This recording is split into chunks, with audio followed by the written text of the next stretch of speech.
So you want to learn sweep picking, but you're really not sure what to play, how to practice it, or how to play it in chord progressions. But at the same time, you don't want to go through life as a one-trick pony where you've learned, a couple of tricks, a couple of sweeps that you can only use in a few places.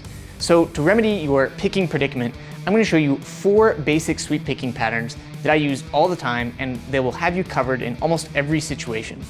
After that, I'm going to show you 2 simple chord progressions you can use for practicing.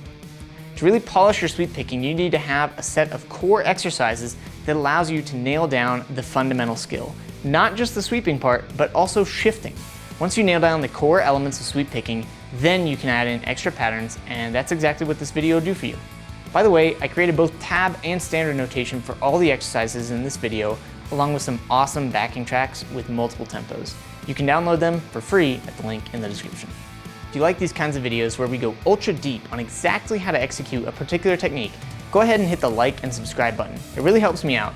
And I'm always sharing tips that I've learned from lessons with some of the top technical guitar players out there like Rusty Cooley and Stephen Forte. Soon enough, I'll be getting to pick the brains of Tim Henson, John Petrucci, and Tosin Abasi at John Petrucci's guitar camp. So leave me a comment below if you want me to ask them a question. All right, before we get started, there's some quick ground rules that we need to go over as usual. So first off, sweep picking should be executed with rotation of the wrist, also known as supination and pronation. And the reason I prefer this motion is because it requires less tension on the wrist to affect the same picking motion that you would otherwise use the arm. You see people, kind of extending and dragging their arm back. And also, this allows you to jump into a precise picking pattern using this motion at any time, which personally I find a lot more precise. And there's a lot of professional players who use what I would call arm sweep picking, so it's really up to you. This is just my opinion, the way I recommend you do it. Second, sweep picking should generally be executed with your left hand fingers parallel to the frets as opposed to at a big angle like this. Having your fingers angled will limit your reach on, say for example, a sweep that involves reaching from 10 to 15.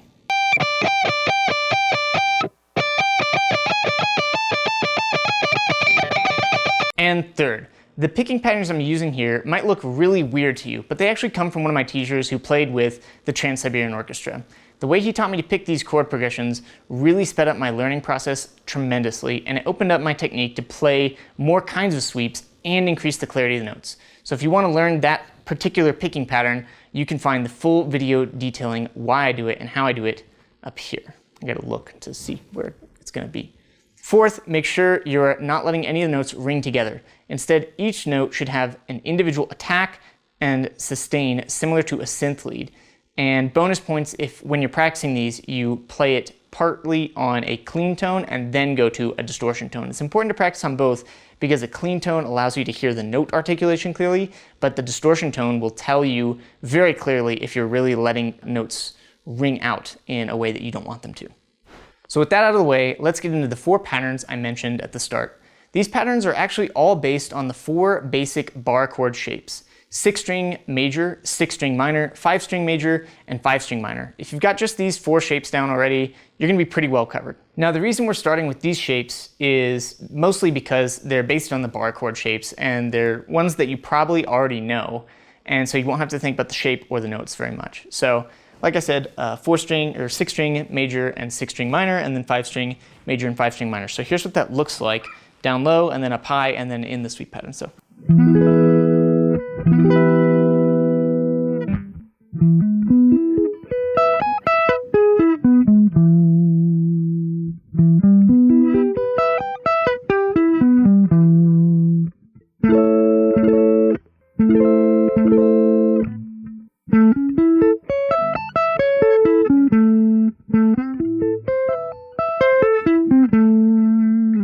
And now we're going to start with 6-string sweeps. And I know that might sound a little intimidating, but here's why it's not. A 6-string sweep allows you to actually get more practice with perfecting the rhythmic progression of the pick across the strings where there's just those single notes. There's more time on the sweep versus turning around at the end of the sweep, which can kind of add a little bit of work for the wrist. And when you're working on these exercises, I want you to focus on the very tip of the pick and how that feels when it's going across the strings. The faster you can kind of memorize the feeling instead of the mental process of watching the pick go across the strings, the faster you're going to make progress on this. If you want to learn why I'm doing my picking patterns this way, please watch my last video, the secret sweep picking pattern that changed my sweeps forever.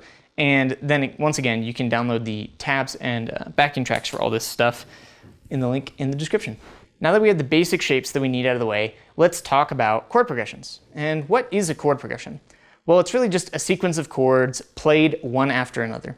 According to music theory, there are rules about which chords should come after one another, but that's not really the focus of today's lesson. Of course, you can always hit like and subscribe and leave me a comment if you would like to see me teach that, because I did study music theory at a pretty high level at a conservatory, after all. So we're going to start with a basic 1-6-4-5-1 progression. In other words, we're going to play G major, E minor, C major, D major, and then return to G major. And you can practice this over and over again in a loop. Usually I start my sweeping practice here at around 80 BPM. I set a timer for 1 minute, and then I'll practice it in 3 different positions. That means I'll play through the entire chord progression on repeat for 1 minute, starting on G, and then say starting on E, and then starting on C. For those who aren't as well versed in music theory, this means that our second 1 minute round will be on E major, C sharp minor, A major, B major, and then back to E major. And our third round will be on C major, A minor, F major, G major, and then back to C major. If your guitar isn't set up very well, or you kind of have smaller hands, these lower sweep picking patterns are going to be very difficult to play. So just stop if you're running into pain, and then what I'd recommend is find a place that is a stretch for you where you can practice having the proper technique, but something that isn't going to hurt your hand and something that's not going to be discouraging and impossible for you to play.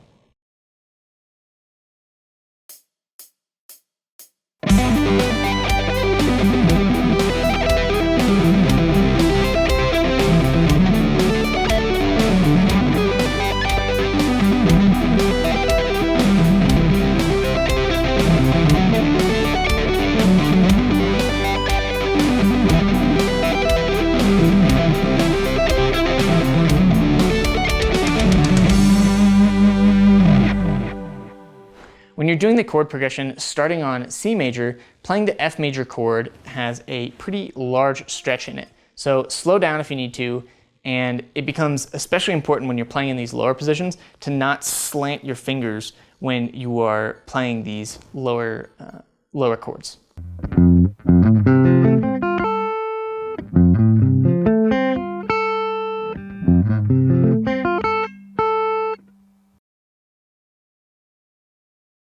All right, let's move on to pattern number 2. This pattern is actually the same chord progression as the first, but this time we're only going to do it on 5 strings, and we're going to go ahead and start on C. That means that our chord progression, once again, will be C major, A minor, F major, G major, and then back to C major. So here's exercise number 2.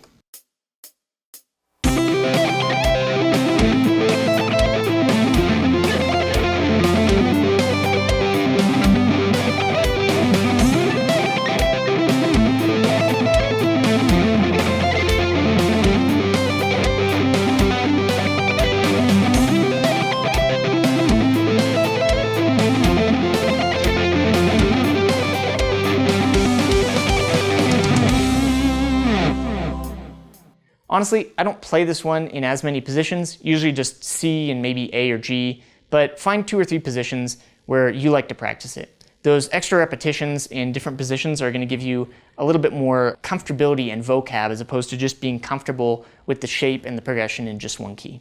So as I've said before, and I'm going to say it again, please practice these with a metronome. Seriously, just set a 1 minute timer, set it to a slow speed, practice there, and then set it to kind of a stretch tempo. Go through everything with a slower speed, and then once you're through all of the patterns, all the exercises, then you can go to your stretch speed, and that's where you're going to really build speed.